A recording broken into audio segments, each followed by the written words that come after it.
Di video ini, saya akan menceritakan bagian kedua, kisah misteri pencari tumbal pesugihan di pasar malam, kisah misteri yang dibagikan oleh Eko.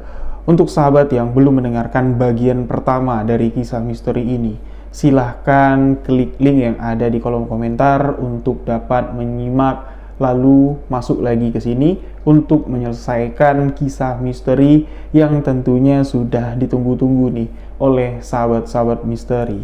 Nah, di video bagian pertama kisah misteri pencari tumbal pesugihan di pasar malam ini banyak yang berkomentar, banyak yang bertanya-tanya, gimana nih nasibnya si Eko? Gimana kelanjutan perjalanan Eko bersama tim pasar malam yang dimiliki oleh Pak Brahim? Nah, jawabannya akan saya ceritakan di bagian kedua ini. Tapi sebelum saya lanjut, untuk sahabat-sahabat semua yang baru bergabung, boleh klik tombol subscribe terlebih dahulu, aktifkan notifikasi loncengnya agar tidak ketinggalan video-video terbaru dari channel Rio Wijaya, dan jangan lupa untuk di like dan beri tanggapan untuk bagian kedua dari kisah misteri pencari tumbal pesugihan di pasar malam ini. Jadi buat sahabat-sahabat yang sudah penasaran dengan akhir kisah misteri yang satu ini, yuk jangan lama-lama lagi, kita gaskan.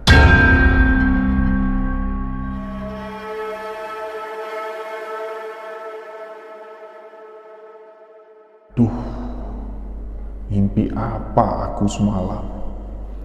Kok tiba-tiba aku yang ditunjuk untuk mengisi rumah hantu? Kacau ini.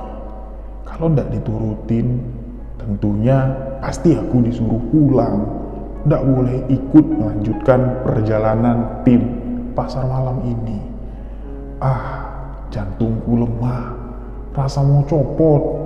Aku ngebayangin kalau kejadian di kota A, di rumah hantu yang merenggut satu nyawa pengunjung terulang lagi. Aku ndak kebayang kalau aku yang didatangi oleh sosok yang kulihat pada saat Aki Dukun melakukan ritual di dalam rumah hantu itu.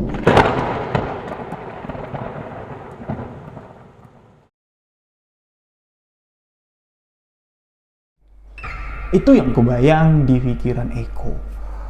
Karena apa yang terjadi di rumah hantu di kota A ini ya Eko tahu, sahabat-sahabat. Karena kan sebelum rumah hantu itu dibuka, Eko masuk, dia ngelihat si Aki Dukun yang selalu bersama Pak Ibrahim ini tengah melakukan ritual lengkap sajenannya, sahabat-sahabat. Dan Eko melihat ada sosok yang menjauh dari tempat si Aki ini melakukan ritual.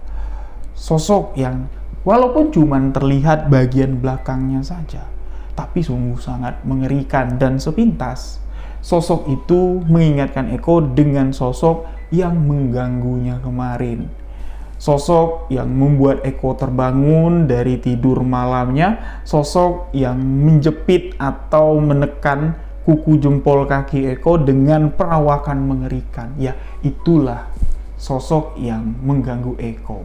Nah, Eko pun di sini berpikir, kalau kejadian yang merenggut satu nyawa pengunjung kemarin di rumah hantu kota A itu bukan karena wanita itu kena serangan jantung atau lemah lah jantungnya ya, karena ditakut-takutin sama hantu-hantuan, bukan itu, tapi gangguan dari sosok yang mengerikan itulah yang menyebabkan wanita itu meninggal dunia. Ditambah lagi, ada satu istilahnya kayak omongan lah, atau ya orang yang sudah lama bekerja di pasar malam tersebut melihat kegelisahan Eko dengan apa yang terjadi. Ada satu pengunjung meninggal dunia, senior yang sudah lama bekerja di pasar malam itu nyamperin Eko dengan mengatakan,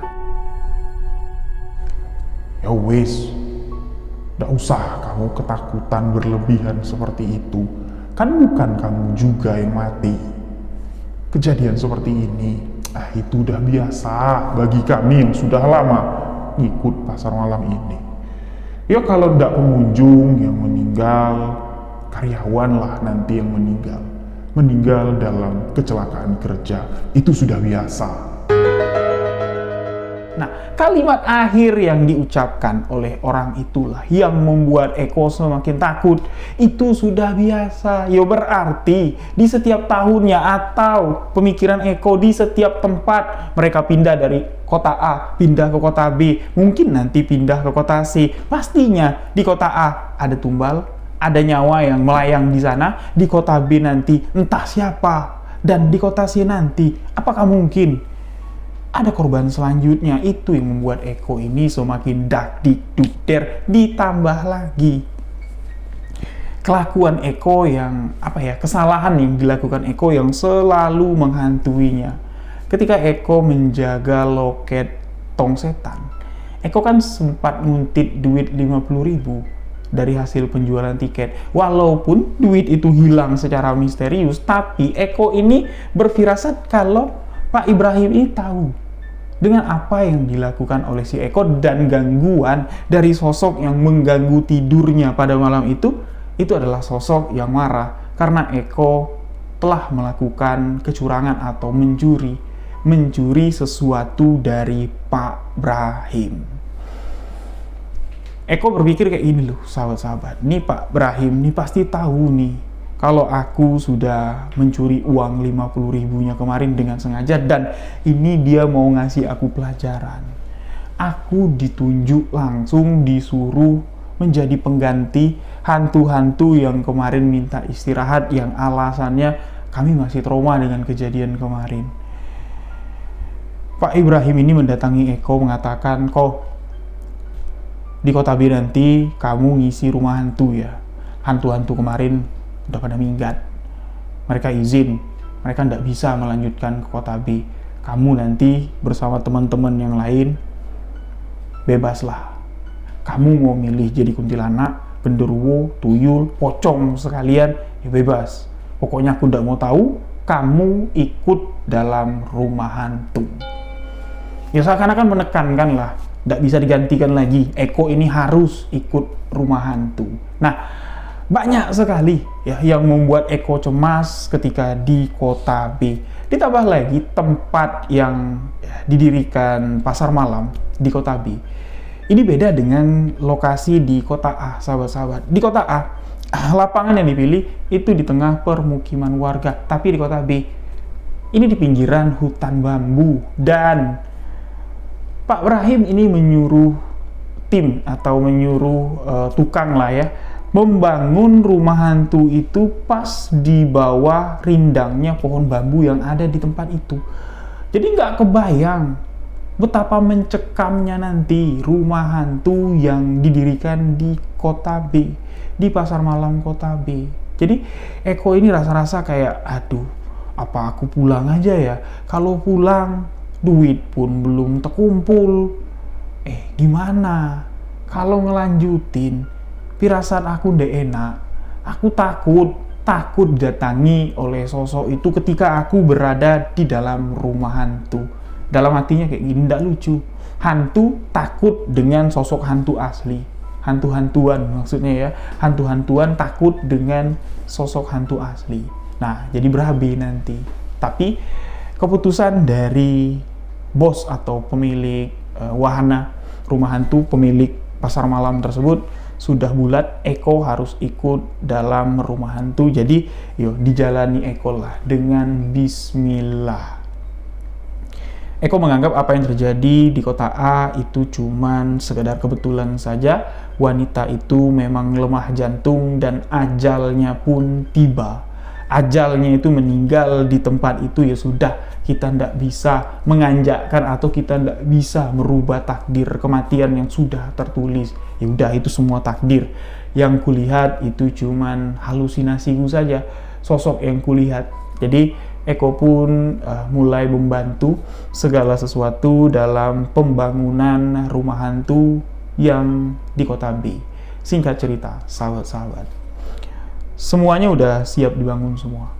Semua wahana, kincir, tong setan, dan lain-lain yang jualan juga sudah lengkap semua. Mereka akan buka di Sabtu malam minggu. Nah, di sore Sabtunya sebelum buka seperti biasa, Pak Brahim ini mengumpulkan seluruh anggota di tengah lapangan untuk briefing. Dan sebelum Pak Brahim ini briefing sama kru pasar malam itu, ritual di kota A kembali dilakukan oleh si Aki Dukun yang namanya tidak diketahui sama Eko. Jadi yang kelihatan ya, si Aki Dukun ini selalu kemana-mana tuh sama Pak Ibrahim ini, kayak tangan kanan lah dari Pak Brahim. Nah, di kota A itu ritualnya dilakukan lagi di kota B. Di tangan kanan si Aki Dukun ini itu ada nampan. Di tengah-tengah nampan ada dupa, terus juga ada arang ya, dalam wadah prapenan kalau kami orang Jambi bilang. Jadi ya, prapenan itu arang yang menyala itu disiram pakai kemenyan, asap kemenyan bercampur asap dupa ini ngebul. Nah, di sekeliling nampan itu lengkap ya, ada kembang setaman atau kembang 7 rupa. Mulailah si Aki Dukun ini berjalan memutari pasar malam di kota B. Kembang setaman itu ditaburin sambil si Aki Dukun ini jampe-jampe, entah apa yang dijampe-jampe. Dan peraturan ketika si Aki Dukun tengah melakukan ritual, tidak ada yang boleh ngobrol, bisik-bisik pun tidak boleh. Jadi boleh memperhatikan tapi tidak boleh berucap, tidak boleh ngomong. Nah, setelah si Aki Dukun ini selesai melakukan ritualnya, balik lagi dia ke depan, berdiri di samping Pak Ibrahim, barulah Pak Ibrahim memulai untuk briefing. Sama, briefingnya sama seperti di kota A, namun sedikit ada tambahan dari Pak Ibrahim.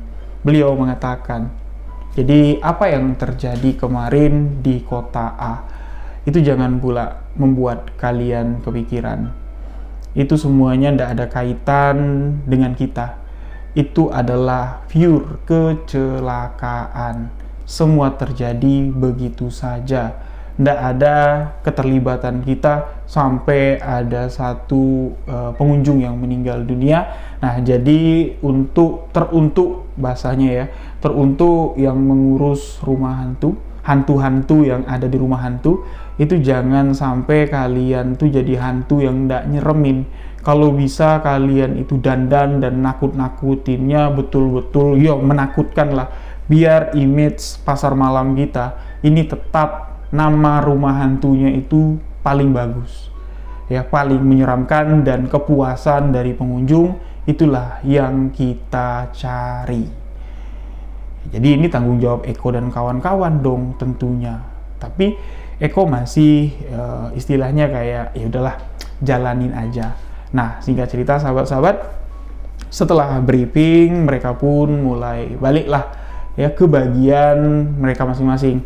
Rumah hantu ya ke rumah hantu, tong setan ya ke tong setan, yang mau jualan ya jualan. Lepas pada maghrib lah, pasar malam di kota B pun dibuka. Pengunjungnya ramai sekali sahabat-sahabat. Letaknya memang di pinggiran hutan bambu lagi, tapi pengunjungnya dahsyat sekali, ramai. Nah, rumah hantu pun pada malam pembukaan, pada malam pertama ini sudah mulai dibuka juga. Eko bersama 4 orang lainnya ya. Satu ini sebagai operator ya, operator itu yang menyediakan segala sesuatu lah, misalnya asap-asapan. Nah, itu operator tuh nanti yang nyiapin dari dalam rumah hantu. Nah, 4 ini adalah karakter hantu yang akan menakut-nakuti pengunjung yang masuk ke rumah hantu. Eko ini memilih untuk menjadi kuntilanak. Karena kalau jadi pocong nggak kebayang, dibungkus kain putih, walaupun bukan kain kapan, ya kain putih, sama aja dibentukin kayak pocong, nggak kebayang. Terus kalau jadi tuyul, itu ya nggak pakai baju, cuman pakai dodot doang, cuman pakai sempak doang ya. Kau juga nggak mau. Dan karakter genderuwo, nggak lah, nggak kebayang. Kalau aku didandanin kayak genderuwo, tiba-tiba genderuwo yang kulihat di rumah hantu A itu datang, aku nggak kebayang. Jadi si Eko memilih untuk menjadi sosok kuntilanak. Ya sudah, dia pakai dress warna putih, wajahnya itu diputihin, mata dihitamin, terus ya dilumurin kayak darah lah di bagian mulut, pakai wig gimbal panjang. Eko merasa kalau apa yang digunakannya ini sangat risih sekali. Karena jujur, pakaian itu baru pertama kali seumur hidup Eko itu digunakannya. Dan untuk menakut-nakuti orang, yo ini sama aja kayak ya pertama kali lah seumur hidupnya. Ya, Eko akan menakut-nakuti orang. Jadi Eko ini bingung, apalah yang akan kulakukan. Ya masa dengan kayak gitu orang takut gitu ya. Nah, jadi tanpa persiapan, mereka hanya di briefing sedikit saja. Jadi penempatan nih kuntilanak di sini, pocong di sini, tuyul di sini, genderuwo di sini.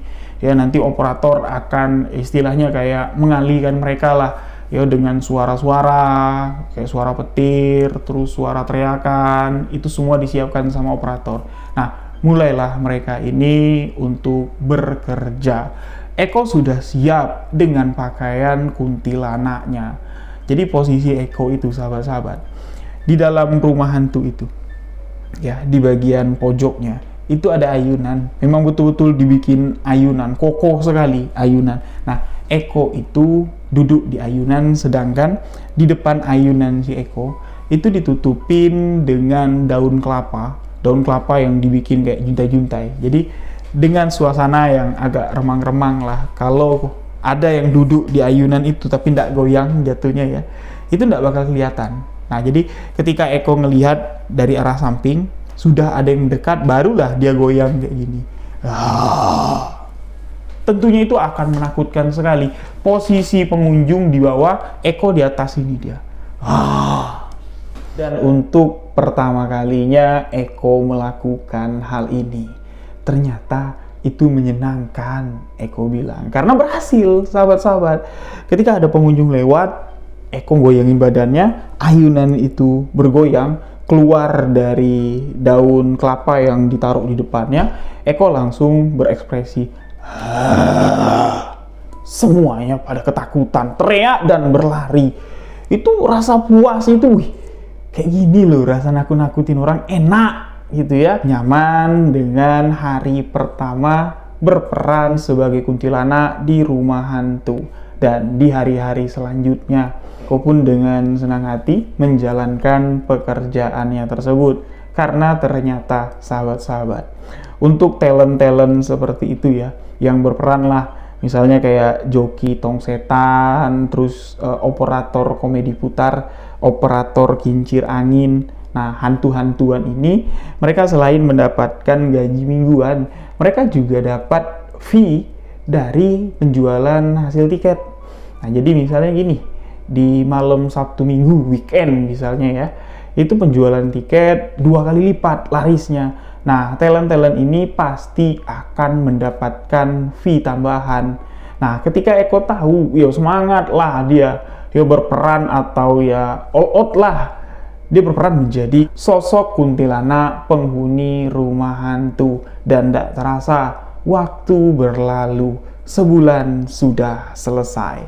Masuk bulan kedua, tanpa Eko ingat, tanpa Eko sadari, di bulan kedua, di kota A, ada sesuatu yang mengerikan terjadi. Menurut sahabat-sahabat, apakah ini akan kembali terjadi? Eko menceritakan, di awal masuk bulan kedua, kembali mereka di briefing sama Pak Ibrahim. Tapi di briefing itu tidak ada si Aki Dukun. Nah, Eko curiga, ini Aki Dukun kemana nih? Ini briefingnya udah terlalu sore. Masa iya, sudah mau maghrib kita di briefing. Dan briefing dari Pak Ibrahim ini panjang sekali, tidak kayak biasa. Eko sibuk lah nyari di mana lah Aki Dukun itu, dan kayak sepintas saja Eko ini feeling Aki Dukun pasti tengah melakukan ritual di rumah hantu seperti kemarin di kota A. Jadi kayak Eko nih gelisah, apalah alasanku untuk keluarlah dari briefing ini untuk memastikan Aki Dukun ini ada ndak di dalam rumah hantu. Jadi Eko beralasan, Pak, aku mau ke WC udah kebelet. Eko pun ya sana, dan Apa yang terjadi, sahabat-sahabat? Eko ndak kuisi, tapi Eko mindi-mindi, Eko melihat dari bilik-bilik ya. Jadi rumah hantu itu kan nggak tertutup semuanya. Jadi sebagiannya itu papan-papan triplek. Nah sebagian lagi itu ditutup kayak pakai bambu gitu.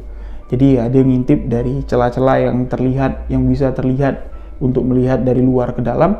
Nah dia memperhatikan, ada nggak ya si Aki Dukun di dalam. Bau kemenyan ini sudah tercium, ini pasti nih ada si Aki Dukun. Karena dari celah-celah itu tidak kelihatan, Eko nekat masuk dari pintu belakang dan ketemulah si Aki Dukun ini tengah melakukan ritual di bagian tengah rumah hantu tersebut. Aki Dukun tidak sendirian, sahabat-sahabat. Di rumah hantu tersebut ada sosok yang menyeramkan, lebih menyeramkan dari sosok yang kemarin terlihat. Kalau kemarin kan itu terlihat kayak genderuwo, kali ini enggak. Tubuhnya tuh mungkin kalau dia berdiri, tingginya mungkin sampai ke dek, sampai tembus dari dek rumah hantu itu, ya mungkin lebih lah tingginya. Lebih tinggi dari tiang listrik. Jadi sosok itu tengah duduk bersila, berhadapan dengan si Aki Dukun. Tubuhnya tinggi sekali, duduknya itu hampir suntuk lah ke dek rumah hantu, tapi badannya kurus, layaknya cuman ada tulang terbalut kulit. Kurus sekali, tulang rusuknya itu kelihatan berjejer, tulang panggulnya itu kelihatan. Sosok itu telanjang. Jadi dari bagian belakang kelihatan telinganya itu panjang, kayak membentuk tanduk, rambutnya itu cuman dikit-dikit, kepalanya itu pelontos tapi adalah rambut tipis-tipis. Si Aki Dukun ya ini mengajak sosok itu untuk bernegosiasi, seakan-akan ada perjanjian lah antara si Aki Dukun dengan sosok tersebut. Jelas sekali Eko dapat mendengarnya. Aki Dukun mengatakan, kalau bisa apa yang ingin kau ambil, jangan langsung kau ambil di sini. Jangan buat apa yang ingin kau bawa itu meninggalkan raganya di sini. Biarkanlah sukma dan raganya pergi bersama keluar dari tempat ini, dan setelah keluar dari tempat ini, barulah kau ambil apa yang sudah kami janjikan. Tapi ingat, tidak boleh lebih dari satu. Sosok itu tidak mau. Sosok itu dengan suara parau, ya, seakan-akan mengatakan kalimat yang tidak dimengerti sama Eko. Jadi kedengaran sama Eko cuma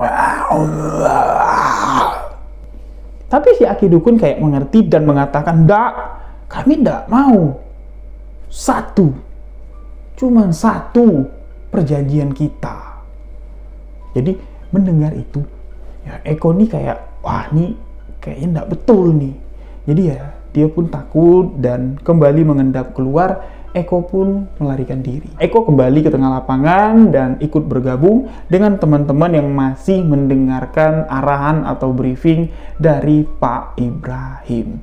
Kurang lebih sekitar adalah 5-6 menit dari Eko kembali ikut gabung dengan yang sedang briefing, si Aki Dukun tiba-tiba muncul. Nah, dengan kedatangan si Aki Dukun seakan-akan ini ada isyarat atau ada kode lah untuk Pak Ibrahim menyelesaikan briefingnya, dan anak-anak pun disuruh untuk bersiap karena malam ini kita akan masuk di bulan kedua menempati tempat ini. Kalau bulan kedua ini omsetnya bagus, kita selalu ramai, bahkan tambah ramai, kemungkinan besar kita akan perpanjang kontrak untuk tempat ini. Tapi kalau enggak, ya kita akan pindah mencari lokasi baru. Jadi semangat yang diberikan Pak Ibrahim ini juga bukan semangat kosong. Pak Ibrahim juga menjanjikan banyak sekali bonus-bonus untuk orang-orang yang sudah berpartisipasi membantunya jalankan pasar malam ini. Bubarlah mereka semua. Di sini Eko yang masih duduk di tengah lapangan. Walaupun teman-teman yang lain udah pada bubar, Pak Idris pun sama si Aki Dukun ini sudah berjalan meninggalkan lapangan, tapi Eko masih duduk. Bukan sengaja, sahabat-sahabat, tapi dia ini tertegun memikirkan apa yang akan terjadi nanti malam. Siapa yang dijanjikan si Aki Dukun yang akan diambil oleh sosok mengerikan itu? Ini perjanjian apa? Ini ada apa? Nah, tiba-tiba kayak lamunan si Eko ini dikagetkan dengan kedatangan Pak Ibrahim mendekati Eko. Hei, sontak Eko pun kaget. Hah?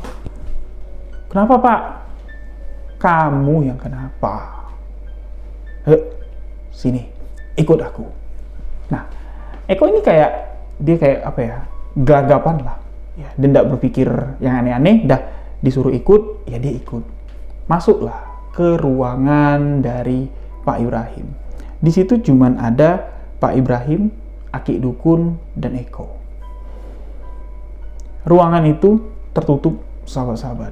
Ya mungkin apa yang mereka bicarakan di dalam ya terdengar keluar itu cuman samar-samar.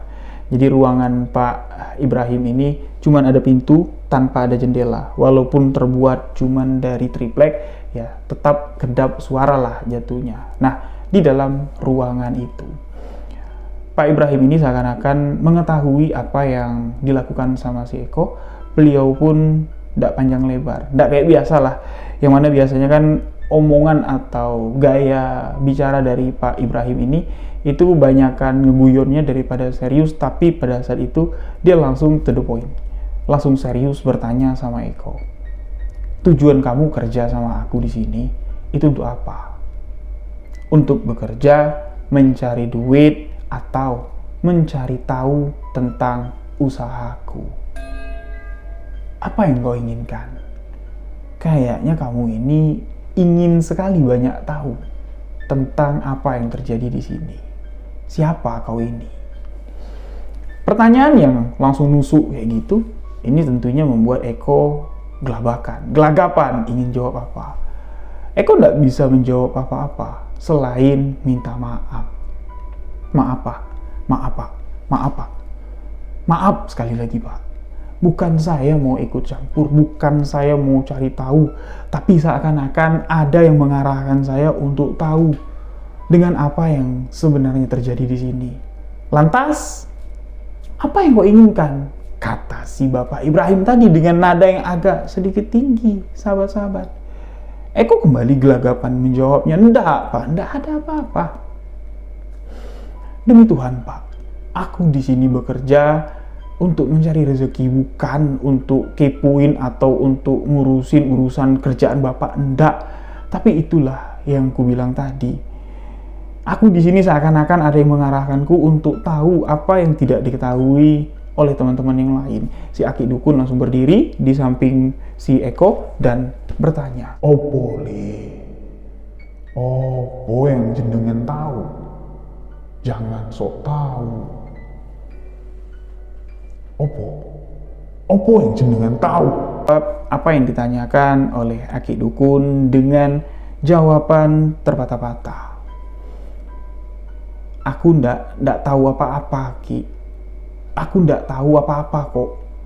Tapi aku cuman melihat keanehan. Dari kota A, aku sudah melihat apa yang barusan tadi kau lakukan. Aku juga melihat di kota A, kau berinteraksi dengan sosok yang mengerikan, seperti yang kau lakukan tadi di sini. Selebihnya, aku tidak tahu apa-apa. Apa yang kau lakukan, apa yang kau interaksikan, apa yang kau obrolin lah dengan makhluk gaib itu, aku tidak mengerti sama sekali. Melihatnya saja aku sudah ketakutan, apalagi untuk mencari tahu lebih dalam. Aku tidak mau ikut-ikutan. Lantas, Pak Ibrahim menegaskan kepada Eko, "Ya terlanjur kamu tahu. Sekarang tergantung sama kamu. Apa yang kamu ketahui, apakah itu akan jatuh pilihannya ke kamu? Kalau kamu banyak cerita atau ndak mau diajak kerjasama. Tapi kalau kamu mau bekerja sama, seolah-olah kamu tidak tahu apa-apa tentang apa yang terjadi di sini, aku yang menjamin. Selama kau di sini, jangankan nyawamu yang diambil, sehelai rambutmu saja ndak bakal lepas dari kulit kepalamu.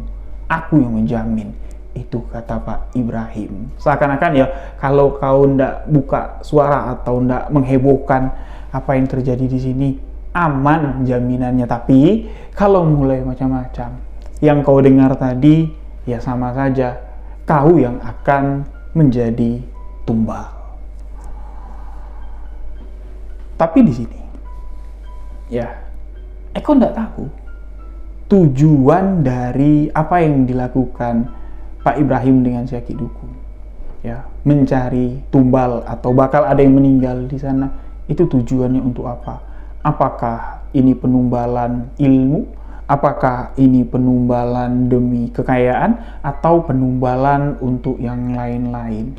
Untuk menanyakan lebih detail seperti itu, Eko tidak memiliki keberanian. Eko pun mengatakan kepada Aki Dukun dan Pak Ibrahim, aku bakal mengatakan kepada Aki Dukun dan Pak Ibrahim, apa yang kalian inginkan itulah yang aku jalankan. Aku ndak bakal berani untuk macam-macam. Aku mau menyelesaikan perjalanan ini kembali dengan membawa hasil, bukan kembali tinggal nama.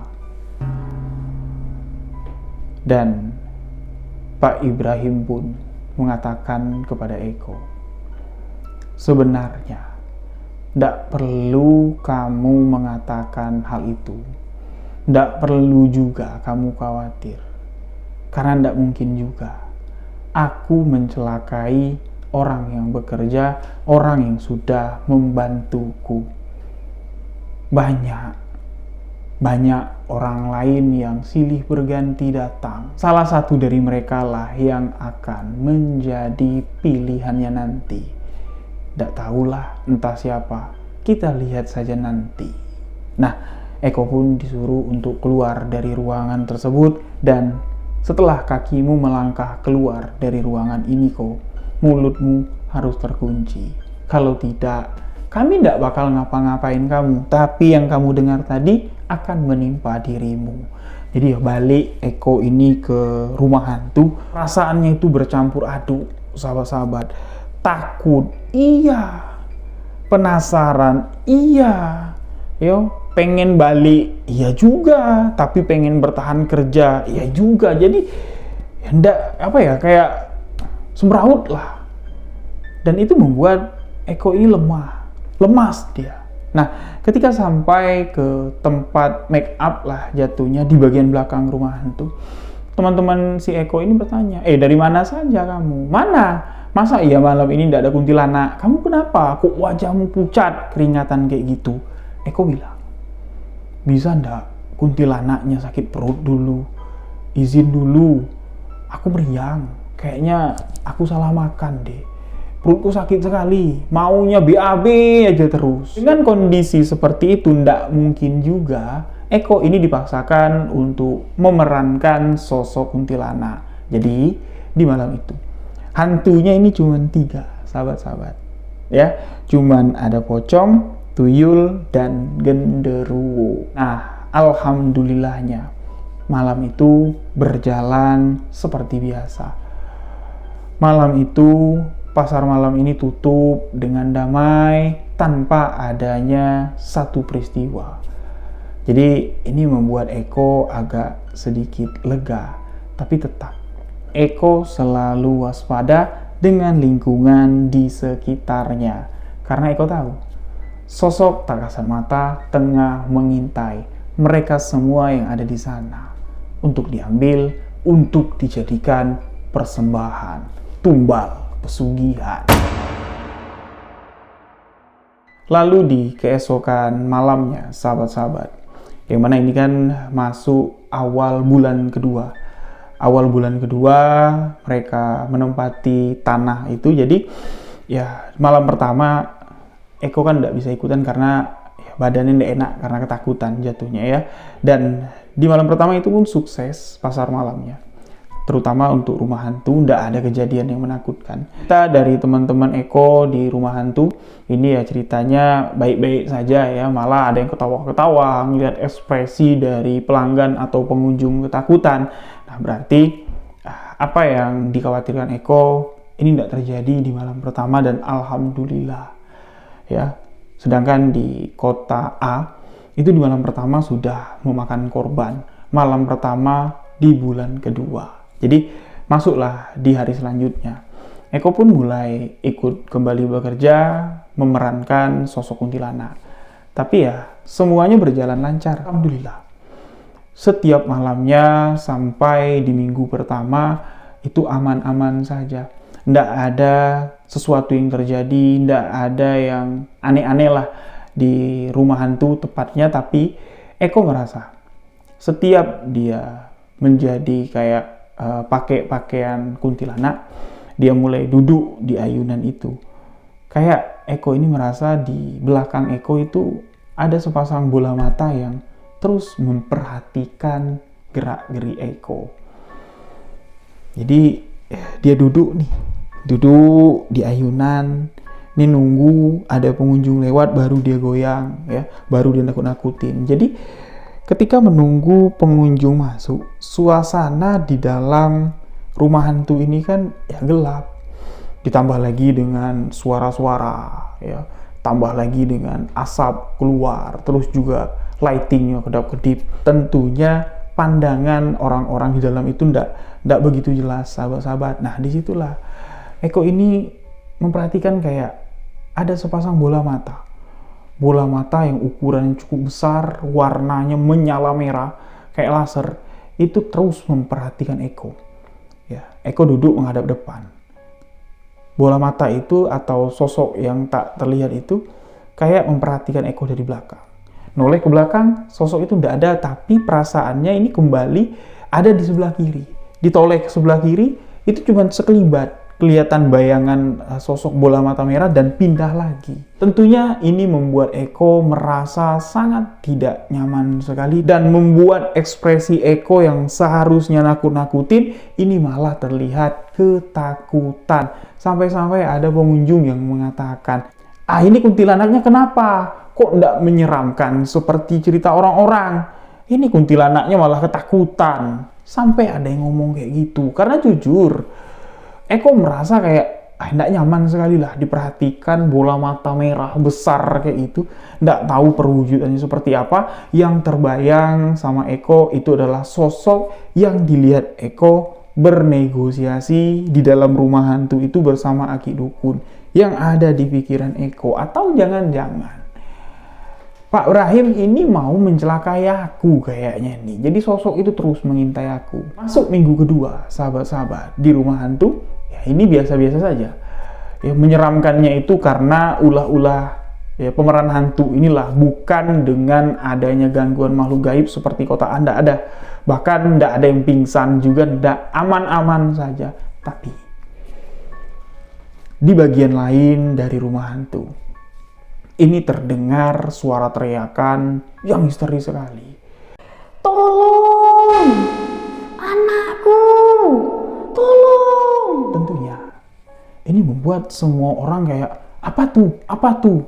Mereka yang ada di dalam rumah hantu, semuanya keluar. Eko pun keluar dengan perwujudan kuntilanaknya. Ternyata sumber suara ini berasal dari salah satu tempat yang dijadikan favorit anak-anak bermain, sahabat-sahabat. Jadi ada komedi putar dengan kuda-kudaan. Jadi ukurannya memang besar, lingkarannya itu. Nah biasanya anak-anak kalau udah berusia 4, apalagi 5 tahun ke atas lah, ini diperbolehkan untuk duduk sendirian. Kalau enggak ya dikawal lah sama orang tuanya sambil dipegangin. Nah di tempat itulah ada sebuah peristiwa yang mengerikan terjadi. Eko yang melihat apa yang terjadi, dia sampai ngucap inna lillahi wa inna ilaihi raji'un. Di satu sisi Eko melepas kecemasan dari apa yang ditakutkan Eko akan menimpa dirinya. Di satu sisi Eko iba dengan apa yang terjadi kepada bocah kecil itu. Tahu ndak, sahabat-sahabat? Ketika Eko bertanya, apa yang terjadi? Diceritakanlah kronologinya. Anak itu sudah main kuda-kudaan atau komedi putar kuda-kudaan itu sudah ngikut putaran kedua.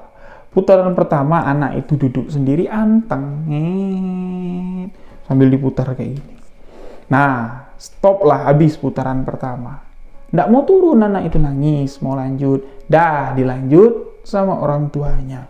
Muterlah lagi komedi putar. Dan ketika putaran kedua, anak itu terjatuh, sahabat-sahabat. Dan bagian celananya ini nyangkut ke sadel dari kuda-kudaan. Anak ini keseret, kepalanya ini terbentur, terseret, ya, mengitari roda putar dari komedi putar itu. Di atasnya itu kuda, ada tiangnya, anak ini tergantung di kaki kuda ini, kepalanya itu menyentuh bagian lantai, tapi ya nyentuhnya itu bagian pinggir dari lingkaran si komedi putar. Jadi tak tak tak tak tak. Operator dari komedi putar lamban untuk merespon. Setelah anak itu berputar seperempat dari putaran komedi putar, ibunya baru menyadari kalau anaknya sedari tadi terseret. Teriaklah ibunya ini tadi, baru mesin komedi putar dimatikan. Anak itu sudah berlumuran darah, tapi masih bernafas, sahabat-sahabat. Bahkan ketika Eko datang ke sana, anak itu baru mau dilepasin bagian celananya ini yang tersangkut itu. Ketika sebelum dilarikan ke rumah sakit, atau tepatnya proses membuka yang celana nyangkut di kuda-kudaan ini, anak itu merintih, "Bu, sakit, sakit, Bu." Rintihan itu begitu iba didengar oleh Eko. Ditambah lagi melihat anak itu wajahnya penuh dengan darah. Nah, Eko ini ya kayak apa ya, ini apa nih? Kok jadinya ke sini? Nah, dengan kejadian itu tentunya komedi putar ditutup untuk malam itu. Namun beberapa tempat lain kayak rumah hantu masih jalan, terus juga tong setan masih jalan karena anak ini juga sudah dievakuasi. Mendapat kabar nih di keesokan harinya, sahabat-sahabat. Keluarga dari si anak ini ya mendatangi Pak Ibrahim selaku pemilik atau pengurus dari pasar malam itu, datang ke sana dengan dua maksud dan tujuan. Maksud pertama, ingin memberikan kabar kalau anak mereka pagi itu sudah meninggal dunia. Anak mereka ini sempat dirawat di rumah sakit cuma beberapa jam. Ya, setelah dirawat, anak itu tak dapat diselamatkan karena dokter mengatakan darahnya keluar begitu banyak. Jadi ya belum sempat, ini belum ketemu nih darah yang cocok. Anak itu belum ditransfusi darah dan anak itu pun meninggal dunia. Ya, jadi tujuan kedua, pihak keluarga ini minta istilahnya ya kayak apalah ya, solidaritasnya lah dari pengelola. Karena ini kecelakaan, memang kecelakaan. Tapi kan selain dari kecelakaan, tentunya ini ada kelalaian juga dari pihak pengelola. Kenapa kok anak seumuran itu tidak dilarang ya ketika naik komedi putar sendirian? Jadi dari situ Pak Ibrahim ini pahamlah maksud dan tujuan pihak keluarga datang menemuinya, keluarlah amplop coklat dan masalah itu pun selesai. Nah, masalah ini kan kayak sama lah ya dengan masalah di kota A. Tapi kota A, pasar malam itu langsung pindah. Ya, langsung pindah saat itu juga. Kontraknya padahal masih setengah bulan lagi. Dia kan kontrak 2 bulan. Di kota B ini ndak, sahabat-sahabat. Pasar malam terus berlanjut sampai nutup 2 bulan dan Pak Ibrahim mengabarkan kalau kita ndak pindah, kita lanjut tambah kontrak di sini 2 bulan lagi. Dengan kejadian anak kecil yang meninggal, walaupun meninggalnya di rumah sakit, tapi kecelakaan atau penyebab kematian anak itu kan jatuh ketika sedang bermain di pasar malam itu, tidak membuat masyarakat takut main ke sana, malah masyarakat semakin ramai untuk mencari hiburan di pasar malam tersebut. Dan tentunya keuntungan Ya, uang yang didapat oleh Pak Ibrahim ini berkali-kali lipat. Keuntungannya banyak sekali. Dan ditambah lagi 2 bulan kontrak. Nah, di sini Eko menilai kalau apa yang dijanjikan sama si Aki Dukun, ya ini pastinya berkaitan dengan usaha yang dimiliki oleh Pak Ibrahim. Ya berarti anak yang meninggal itu ini dijadikan sesuatu atau ya demi kepentingan dari Pak Ibrahim. Ya berarti kalau kayak gini, ini ndak baik, ini ndak betul. Lalu untuk 2 bulan ke depan ini, apakah ada lagi nyawa yang akan ditumbalkan di tempat ini? Dan siapa selanjutnya? Nah, jadi semakin tajam ke sana nih pemikiran dari Eko. Eko pun mencoba untuk memberanikan diri menemui Pak Ibrahim ketika tengah berada di ruangan kantornya ya. Jadi pada saat itu Pak Ibrahim sendirian, si Aki Dukun tidak tahu kemana, duduklah berhadapan Pak Ibrahim dengan Eko. Eko langsung bertanya, "Pak, kita tambah kontrak di sini, berarti kita kan masih menetap di sini." "Ya, memang kenapa? Apa kamu udah tidak betah jadi hantu?" "Tidak, bukan masalah itu, Pak." "Jadi masalah apa?" "Masalah yang aku tahu." "Apalagi? Apalagi yang ingin kau tahu? Atau selanjutnya kamu yang mau menjadi pembuktian dari apa yang kau lihat dan kau dengar?" Bukan itu, Pak." Eko bertanya ini jujur ya. Kalau sekiranya nanti di bulan perpanjangan ya, nambah 2 bulan ini, itu bakal ada 1 nyawa lagi ditumbalkan atau yang mengalami kecelakaan lah, entah karyawan, entah pengunjung di tempat ini, ya kayaknya hari ini juga, Pak, aku tidak sanggup, aku mau pulang, aku mau berhenti, tidak perlulah Bapak kasih pesangon, aku cuman minta secukup ongkosku pulang aja. Memangnya kenapa? Pak Ibrahim ngomong kayak gitu. Disinilah dulu, kalau kau pergi atau kau balik kampung, ya siapa yang mau menggantikan kuntilanakmu itu? Apa yang kau takutkan? Sudah aku bilang sama kau kemarin kan? Jangankan nyawamu, selai rambutmu saja, itu aku yang menjaminnya. Jadi Eko ini menjelaskan sama Pak Ibrahim, bukan aku takut untuk kehilangan nyawa aku ketika di sini, enggak, Pak. Itu jauh sekali lah dari pemikiranku. Yang aku takutkan, aku melihat atau menjadi saksi mata lagi, ada korban yang berjatuhan di tempat ini, tapi aku tidak berbuat apa-apa.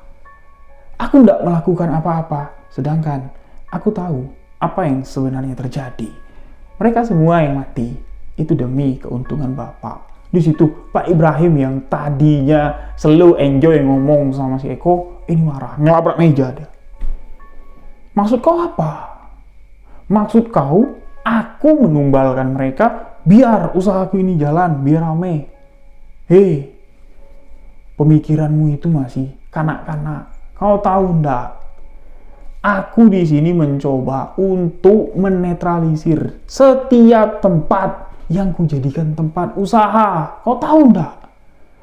Kau tahu tempat ini itu apa isinya? Kau tahu kota A itu apa isinya? Kau tahu tempat-tempat yang kudatangi itu bukan tempat yang sembarangan. Kami di sini selaku pengusaha pasar malam itu banyak saingannya, banyak orang yang mencoba untuk menghancurkan usaha kami. Nah, yang kau lihat itu bukan peliharaanku. Yang kau lihat itu bukan aku yang mendatangkannya di sini, tapi itulah sosok yang terlebih dahulu sudah ada di sini. Kau tahu, kalau tidak aku buat ritual seperti itu, mungkin bukan 1. Dalam 2 bulan, dalam 4 bulan, dalam setahun aku menjalankan pasar malam ini, mungkin puluhan bahkan belasan orang yang akan menjadi tumbal. Kau tahu, Apa yang dilakukan di sini? Rumah hantumu itu dibuat begitu seram, dibuat begitu horor. Apakah tidak memancing sosok-sosok yang asli datang? Apakah tidak memancing energi-energi negatif datang? Hah? Kau tahu? Itulah yang kami netralisir dengan si Aki Dukun. Jadi kalau kau pikir aku menumbalkan nyawa mereka untuk kekayaanku, salah. Tapi kita semua yang selamat dari satu korban yang meninggal dunia, termasuk kau. Di situ Eko kayak speechless gitu loh. Kok kayak gini? Jadi apa yang dipikirkannya selama ini kok? Masa iya Pak?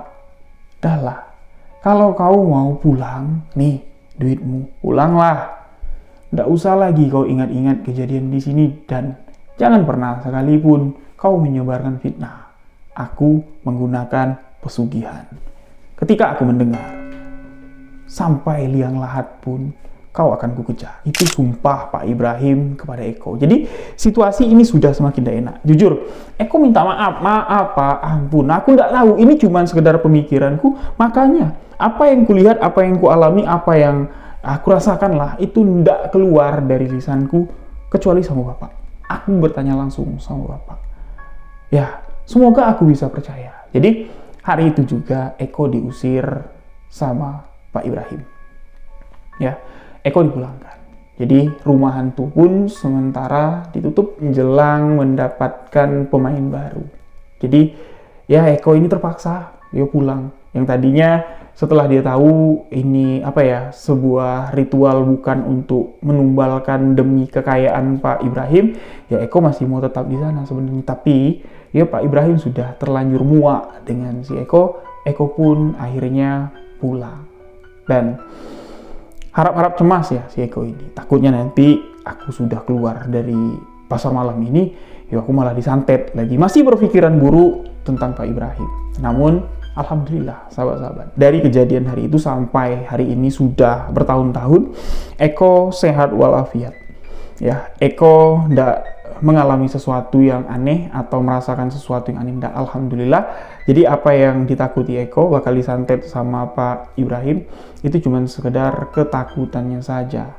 Dan kini setiap Eko melihat ada pasar malam, dia berharap pasar malam itu adalah pasar malam yang dijalankan oleh Pak Ibrahim. Ternyata tidak pernah ketemu. Entah, tidak tahu mereka ini pindah ke pulau mana untuk menjalankan pasar malamnya. Jadi itulah kisah misteri yang dibagikan sahabat misteri kita bernama Eko. Nah, banyak sekali poin-poin penting pelajaran dalam kisah ini sahabat-sahabat. Jadi dengan ketidaktahuan kita tentang sesuatu yang mistis atau sesuatu yang magis, jangan kita gunakan logika kita untuk menalar sesuatu yang goib. Karena mistis, goib itu tidak ada batasan. Semuanya di atas logika. Semuanya dapat berputar balik dalam waktu sekejap. Praduga tak bersalah. Suuzon dengan seseorang dalam dunia gaib sama saja akan membunuh diri kita sendiri. Tapi sebelum diri kita dibunuh oleh karakter diri kita sendiri, kita bakal merasakan diri kita ini seolah-olah orang yang paling benar karena mengetahui sesuatu yang tidak orang ketahui. Padahal yang kita ketahui itu hanyalah sekedar pemikiran logika. Misteri takkan pernah terpecahkan. Demikian sebuah kisah misteri kali ini. Mohon maaf jika ada salah kata, salah ucap dalam penyampaian kisah ini. Mas Eko, terima kasih kisah yang telah Mas Eko bagikan. Terima kasih juga untuk sahabat yang telah menonton full bagian 1 dan bagian kedua kisah misteri yang satu ini. Untuk pengusaha pasar malam, jadi mungkin ya dari judul itu beranggapan, wah ini nuduh kami menggunakan pesugihan. Enggak. Saya jelaskan sesuai apa yang dibagikan oleh narasumber. Jadi jika ada salah kata, salah ucap dalam penyampaian kisah ini, mohon dimaafkan. Saya Ryu Wijaya undur diri, sampai ketemu di sebuah kisah misteri selanjutnya. Salam sebuah kisah misteri.